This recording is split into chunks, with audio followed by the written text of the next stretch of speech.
Hi everyone and welcome to my garage. I moved in about 4 months ago, not to the garage obviously, but since then it's got a little bit messy and it's time to get it sorted. So let me introduce you to Project Garage.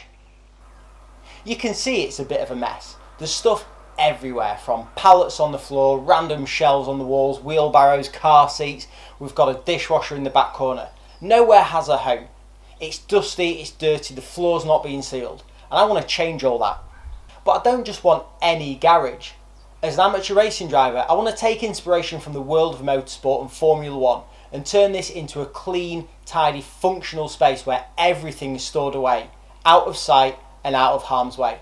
Most importantly, I want to make sure I've got space to get both of the cars in the garage as well. Because after all, that's what a garage is for, right? So let's take a look at the floor plan. This is what we're planning to do. I want to smooth the floor, and I'll do this using a self-leveling compound which should leave a nice clean crisp finish. I'm going to install a workbench with cupboards beneath and shelves above. We need space for a fridge freezer and a tumble dryer, as well as other utilities such as the boiler. I'm also going to install some overhead lighting in a new gantry, plus a few extra power points. Of course, the plan might change. This is just the first draft, and I'd love to get your thoughts and your ideas on what I could do differently.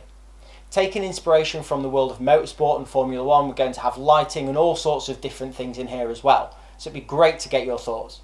I'm going to tackle one job at a time, and each episode will be a different part of the transformation of the garage, so be sure to check back on YouTube and social media to keep up with the project. As I learn along the way, hopefully you learn as well, and I might even learn a thing or two from you guys as well. So keep checking back on social media and make sure you follow and subscribe to keep up to date with the progress of Project Garage.